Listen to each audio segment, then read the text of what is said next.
South Park The Fractured Butthole is like watching a 12 to 14 hour episode of South Park. But it's not one of those okay episodes, it's one of the best episodes you will ever watch. South Park The Fractured Butthole is a sequel to South Park The Stick of Truth. Now with The Stick of Truth, it was a turn-based combat RPG. It was old school.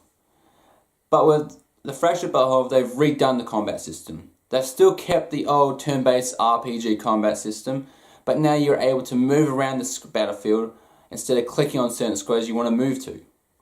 When you move to those squares, you can bring out your power menu and you can show all your powers and you can see what squares your powers will target.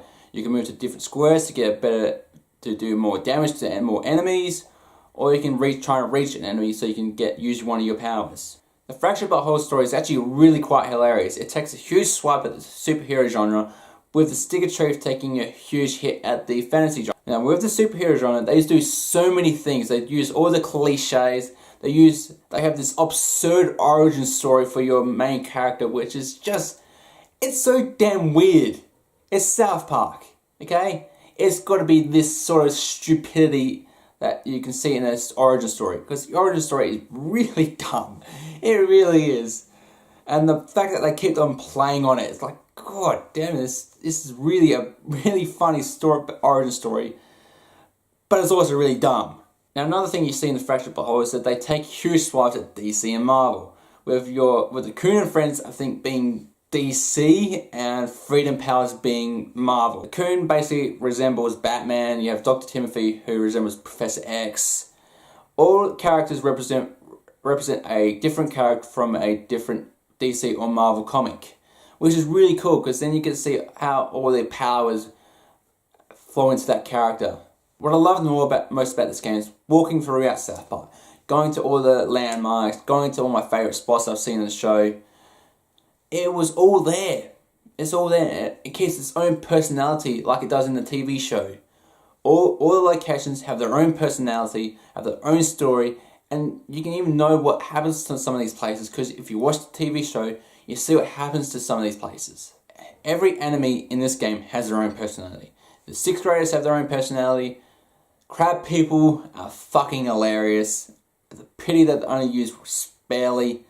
You go against Raisin Girls, Hillbillies and Rednecks, Hobos, Raisin Girls. You go up against Professor Chaos's minions, his hired help minions, which are Mexicans. But they're all great fun to take on because they all have their own personality. Now with South Park, it has its own controversial jokes. And it goes for the jugular with some of these jokes. It doesn't do them hiding behind a cloak and dagger.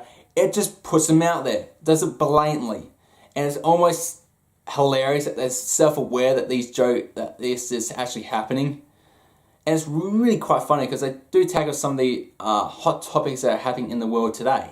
Like you're trying to figure out why the police are arresting all the black people. And then later in the game you find out they're all sacrificing to a dark deity god that only eats black people.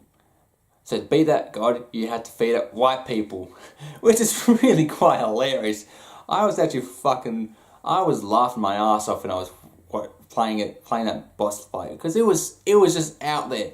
It was absurd, it was controversial, but it knew what it was. Now with this Fractured Butthole being an RPG based game, we have a class system. At the beginning of the game you can choose between a blaster, brutalist or a speedster.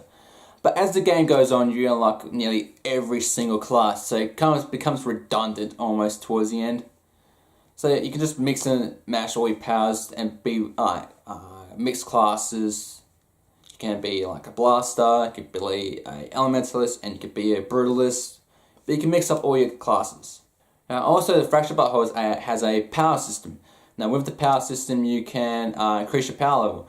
But to increase your power level you need artifacts. You can make them or you can find them throughout the world. These artifacts help throughout the game. Increasing your power level, they can increase your health or your power for certain abilities like your strength, your smarts or your spunk. But these also have effects on your allies' powers. They can decrease your allies' power levels. They can increase their health. So you need to find out like a good balance with some of these artifacts. As you level up, you unlock more artifact slots. The more artifact slots you have, the higher your power level will be. Now this game has a simple crafting system. Simple crafting system. It's very simple. The higher level crafting is, the more crafting you are able to unlock. The higher level your crafting is, you can craft higher level items, craft higher level artifacts, higher level gear, and higher level health potions. Now what I really love about this game, it doesn't hold back. It does not hold back, and that's what I love about South Park. It sticks to being South Park. It doesn't change anything for what it should be, just to appease a certain audience. It just says, it's South Park, we're gonna do this. And I absolutely love that, because if it did change anything, it just would not be a South Park game. I love the combat, I love the story, I love the setting, the voice acting is great.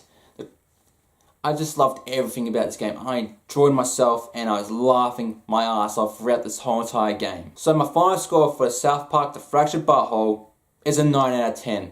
This is a great game. A fantastic game. Almost amazing. I absolutely love this game. Everyone who's played Stick of Truth should pick this up. If you haven't picked up Stick of Truth or played it, just pick this up, because anyone can just jump in and play this. It's for everyone who loves South Park games, or who loves South Park in general. If you're easily offended, yeah, don't get this game, because you hate this game. It's not for the easily offended. And that's for most of this place, because everyone is easily offended now. Well guys, I hope you enjoyed this video. Don't forget to leave a like, comment, share, maybe even subscribe. But until next time guys, I'm Kyle Tander, and I'll catch you later.